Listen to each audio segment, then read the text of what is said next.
As many of you know, we are preparing to release a prosperity fund for the good of all humankind any day now, to free all from the grip of economic slavery. There are just a few details having to do with the Vatican bankers which need to be ironed out. They're being convinced to give up their hold on the funds to allow them to be distributed. The Pope is presenting them with an offer they can't refuse, and as you know, he has already issued a decree allowing for their arrest, which was given a start date of September 1, 2013. That was done deliberately to give them a few weeks to change their minds voluntarily. It appears that some are beginning to weaken their grip. Just as everyone else on planet Earth is struggling with the old rules and standards, the Vatican officials have been steeped in centuries of secrecy and absolute financial power over the entire Western world.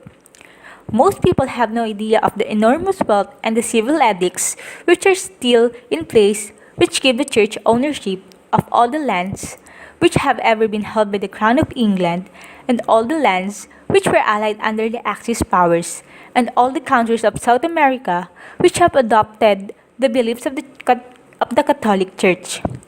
This includes nearly all of Europe and the Western Hemisphere. So, as you may have suspected, the Catholic Church is the most powerful, consolidated political force on the planet. By loosening their hold on the bank funds, the protectors of the treasury are well aware that this would be the end of their personal power and the end to the myth that the Catholic Church, as an institution, was ever a well-intended religious order. Of course, there have been many devout and well-meaning priests, bishops, and lay worshippers, including the current Pope Francis I. But the institution in Rome has always been interested primarily in political and economic power to control the world. This is coming to an end. Many who are not religious in their current lives are unaware of the worldwide implications of how the dissolution of the Catholic Church will affect the lives of everyone on the planet. This is the ultimate inevitability, the complete dismantling of the Church in all its glory, pomp, and wealth. It will also mean the end of the psychological and religious stranglehold it has had on its people. I can hardly emphasize enough the enormous effect this will have on freeing the minds and hearts of the people. It may seem strange to some of you, that it is I, the one who came to earth as Jesus, who am at the forefront of this apparent attack on the religion that was ostensibly established in my name. I assure you that I would not and never have supported the establishment of any large organization which called itself Christian. I was opposed to the building of great temples. This was an important part of my teachings. Above all, I would never have supported teachings which were designed to enslave the thinking and behavior of any of my students. I, Jesus, Yeshua ben Joseph, was raised a Jew. I practiced the principle and ethics I learned at my parents' knees, and never left behind the essence of those teachings, which encourage a strongly ethical and devout way of life. I was interested in expanding the limits of Judaism to create a practice based in the simple understanding that love, the love of Creator and of one's fellow creatures, was the only principle needed to live a good life. I thought that turning away from dogma and rote practice of any rules is the first step in turning toward God. You see, in terms of the practice of the day when I lived, I was a radical, libertarian, free-thinking agitator. This is the reason why both the powerful hierarchy of the Jewish community and the Romans wanted me eliminated. Any and all the other fundamentalist sects operating in the areas where I was teaching would have been opposed to what I taught as well, for I stood for the freedom of each individual to freely communicate with God, unhampered by any dogmatic human opinions or prejudicial ideas.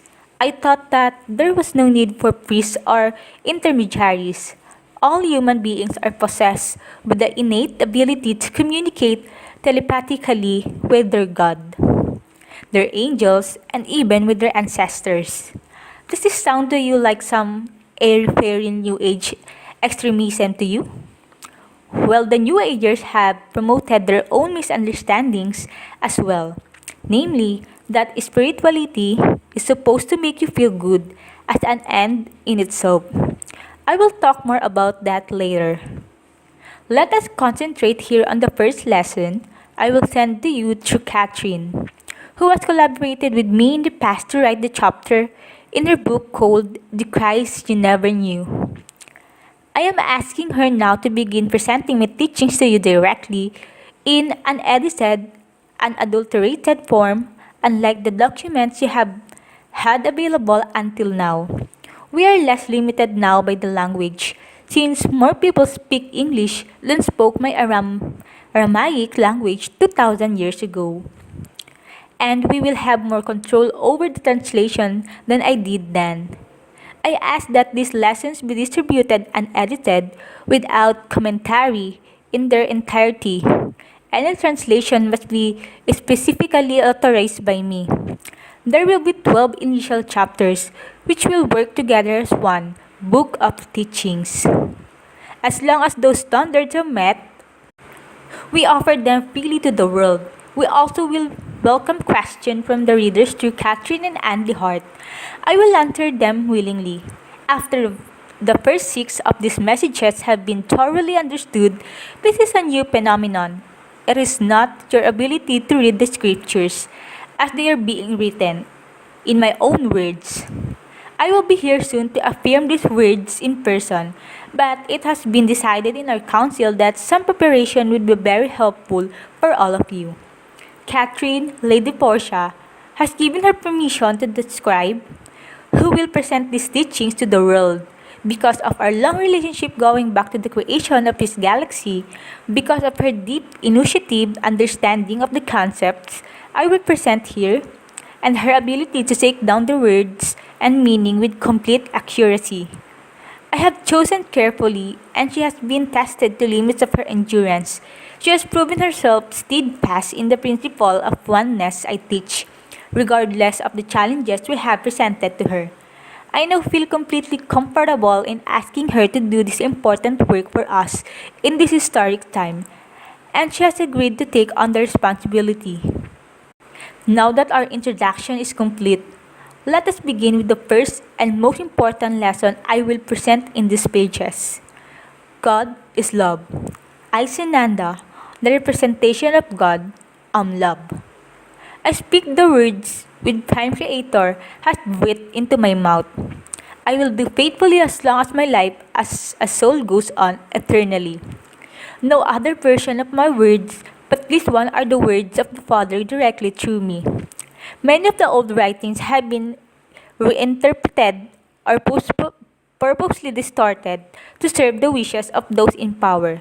In order to remain in power, we must begin anew. If you wish to quote me, please use this teaching rather than old texts. I will speak only in words and encouragement which will serve to enlighten and uplift humankind to rise above the fear, divisiveness, and hatred which has been the way of life on planet Earth for millennia. I do not come to establish a new religion by any name. I wish to teach the true way, communication with God and all conscious being in love, compassion, harmony, forgiveness, and joy. Any teachings which engender feelings of fear, guilt, separateness from others, superiority over any other living being, or any rift between an individual and their true being is not the word of God, and will not found in my words. I am one with God, as you are. We are one. This is the lesson I bring to you in joy and in unending love. You are God, as I am. We cannot be separated because we are not separate. No physical distance, no idea or belief can keep us apart. We are destined to live in harmony and peace in absolute love. So be it. I am Sananda and I approve this message with joy and hope in my heart.